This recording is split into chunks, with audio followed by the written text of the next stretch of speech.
Let's talk about Russell Wilson and the Denver Broncos. This team has been very impressive in the last 3 games. They're averaging 140 yards rushing in the last 3 games, and that's part of the reason why they're winning football games. They're taking care of the football. Russell Wilson is being very efficient, and they're getting the ball out quick. I love everything that Sean Payton has done with this team up to this point. Yes, this is the same Denver Broncos team that has 70 points put on them early in the season by the Miami Dolphins, but they've made a lot of good changes to the defense, and I have to give Vance Joseph some credit for that as well. I was all over Van Joseph at the time because the first couple weeks of the season, it was not pretty. When you look at what they were doing early in the season, this is like one of the worst teams in the NFL. They were 1-5, and their opponents were averaging 33 points a game. That was last in the NFL. The last 3 weeks, they've made their opponents average 16 points a game. That's the best in the NFL, and they're also taking that run game away as well. I love that. Their secondary has played very good in the last couple of games, and they've made a lot of key changes to their secondary by putting some guys in certain situations and making them play better. Fabian Monroe has been a very solid player in the secondary. We all know that Patrick Surtain is one of the best corners in the NFL, and he continues to be the bright spot of that defense. In my opinion, he's the best defensive player on that defense. You also have Justin Simmons as well, who is a straight baller at that free safety position. But Jaquan McMillan is a sleeper player in the secondary. Undrafted corner, only started 1 game in the last 2 years. But you put him into that lineup, and he's been phenomenal in that nickel position. He's been holding it down, and he made a huge play against the Buffalo Bills. In the first play from scrimmage, he got the fumble off of James Cook. That is phenomenal. They need them to continue to be scrappy and continue for this defense to go out there and hold teams to 16 points or fewer, because their offense has been solid in the last few games, but they're still not overly dynamic. They're not an offense that's going to go out there and get 40 to 50-yard touchdowns. You have Marvin Mims, who is a big play wide receiver. He's averaging 22 yards a catch, but I will say this, he only has 11 catches on the season for 246 yards and 1 touchdown, but he's very electric, and he also has a kick return this season as well when they win against the Miami Dolphins.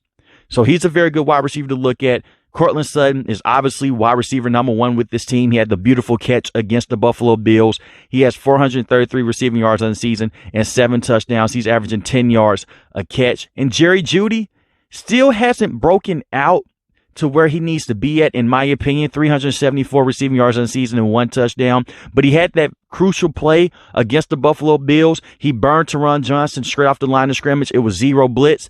And he got the pass interference call that basically put him into a situation to go win the game with the game-winning field goal. So you have to give him credit for that as well. And he's been able to hold on to the football as well this season. But Russell Wilson already has more passing touchdowns this season than he had last season. And that's a credit to Sean Payton and to his offensive line playing better this season. Now, is the offensive line one of the best offensive lines in the NFL? No. They still have certain points to where they're shaky and the offensive line is inconsistent. But for him to have 18 passing touchdowns and 4 interceptions, that is a very good thing to see. Because last season, Russell Wilson was not able to get away from pressure fast enough, and he was a turnover machine. By Sean Payton putting him in this system that basically condenses the field, get the ball out to the running backs, because it's a very quarterback-friendly system. Get the ball out quick, get the ball to the running backs, and let your playmakers make plays in space, and you just have to read into certain coverages. That's what Russell Wilson can do. He is still a very smart NFL quarterback. The athleticism is still not there like how it was a couple years ago with the Seattle Seahawks, but he has been able to get out of sacks and turn that clock back. Look what happened against the Buffalo Bills.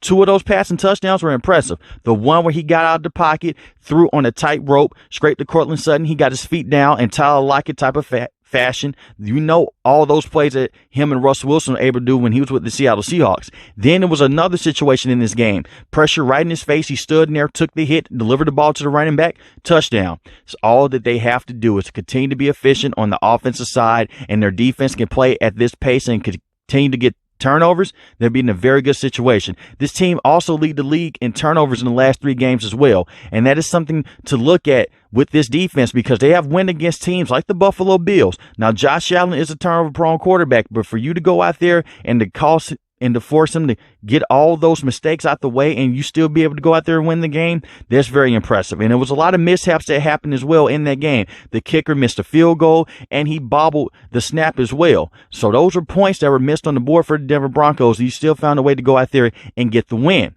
And for them to go out there and make Patrick Mahomes looked like a normal quarterback, not in just the game that they won when they beat them 24-9, and on that Thursday night football game as well when they lost 8-19. That is very impressive, and that's a credit to Vance Joseph.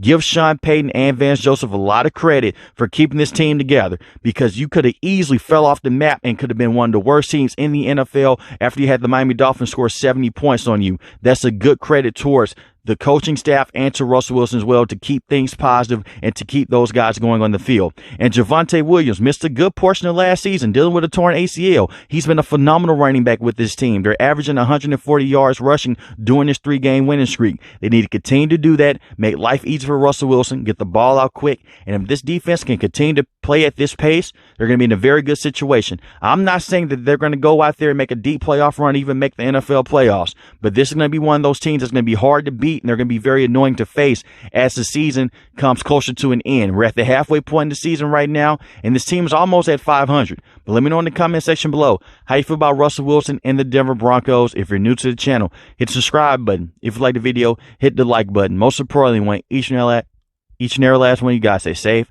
stay positive. Thanks for watching the video, guys. Have a blessed day. Peace.